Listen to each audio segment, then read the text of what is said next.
Bonjour à tous, bonjour à toutes, bienvenue donc pour ce numéro 1 de l'éditorial du PCF Saône-et-Loire.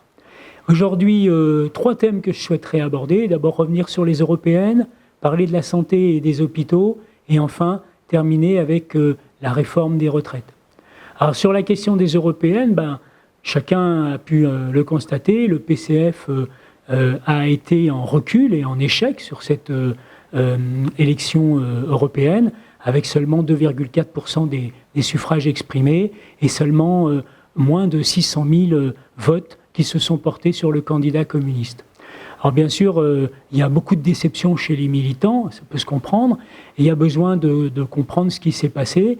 En quelques mots, d'abord on a constaté que les européennes ont été véritablement captées par les médias et par un duel inventé entre Macron et l'extrême droite, faisant un petit peu de cette élection un 3e tour des élections européennes.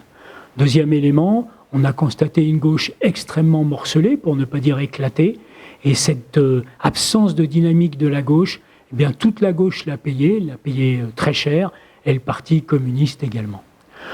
J'en resterai là pour les explications, mais en tout cas, ce qui est certain, c'est que, un peu comme le mouvement social qui est aujourd'hui en phase de fractionnement, de fracturation, d'éclatement, un peu comme un sac de billes qu'on jette sur le sol, eh bien, les partis politiques se scindent, se séparent, etc. Et au moment où une seule urgence paraît pourtant indispensable, à savoir le rassemblement, le fait de se rassembler et de s'organiser collectivement. Parce que, et c'est le deuxième sujet, en France, des luttes, il y en a de nombreuses.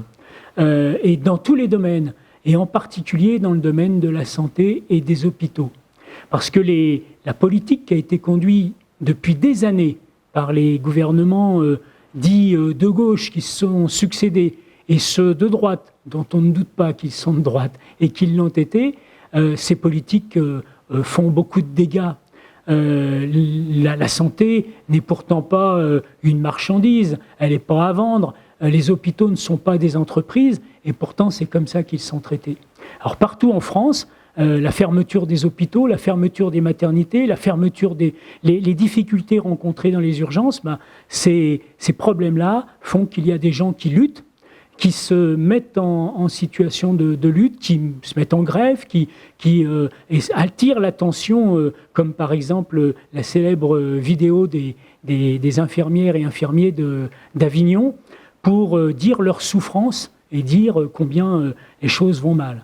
Alors les communistes, de ce point de vue-là, sont en soutien de ces luttes, appellent d'ailleurs à leur rassemblement, à leur convergence avec les organisations syndicales, et le député Alain Brunel a pris l'initiative d'une proposition de loi qui ne passera pas, vous savez, au Parlement, tout simplement parce que Macron et ses godillots y feront obstacle.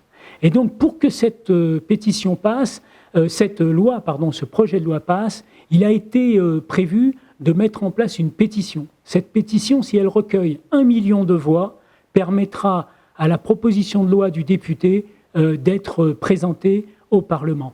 Alors, cette proposition de loi concerne un moratoire, c'est-à-dire un stop à l'ensemble de la fermeture des services, l'ensemble de la fermeture des lits et l'ensemble de la fermeture des hôpitaux. Voilà, alors on vous met en incrustation le site sur lequel vous pouvez trouver cette pétition. Et puis le troisième sujet que je voulais aborder aujourd'hui, c'est celui de la retraite, un sujet qui concerne éminemment les jeunes.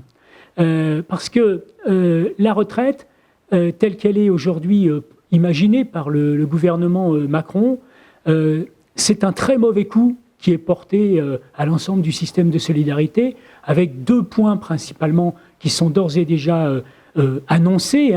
Alors la réforme n'est pas encore annoncée à proprement parler, mais elle commence à être prévue, à savoir, premièrement, une retraite par points, censée mettre tout le monde à égalité, et puis deuxièmement, un âge pivot pour prendre sa retraite aux alentours de 63 ans. Mais je peux vous dire que ces 2 mesures sont extrêmement graves. D'abord, la retraite par points. Vous savez bien, aujourd'hui, il y a de nombreuses personnes qui n'ont plus de carrière, qui sont linéaires.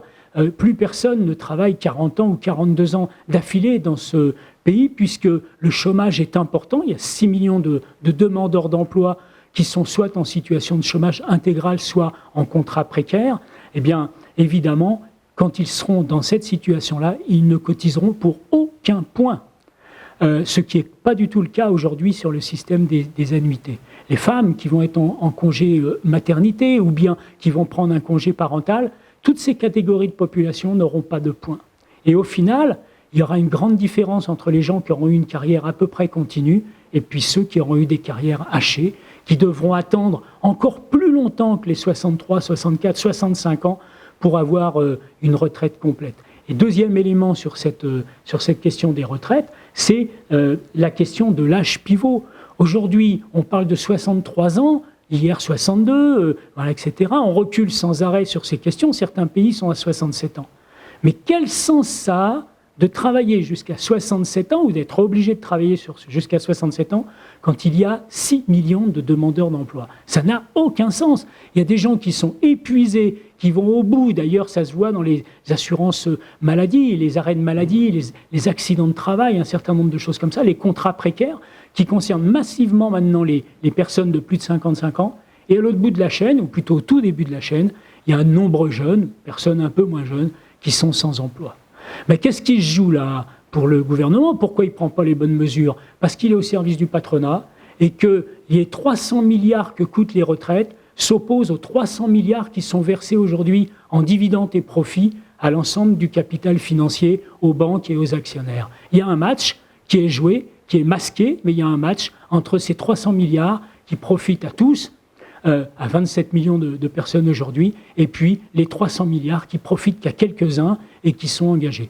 Donc les communistes vont être extrêmement attentifs à cette question de la réforme des retraites, parce que se joue là l'avenir de la population, l'avenir des habitants, et finalement la question de la solidarité pour le pays.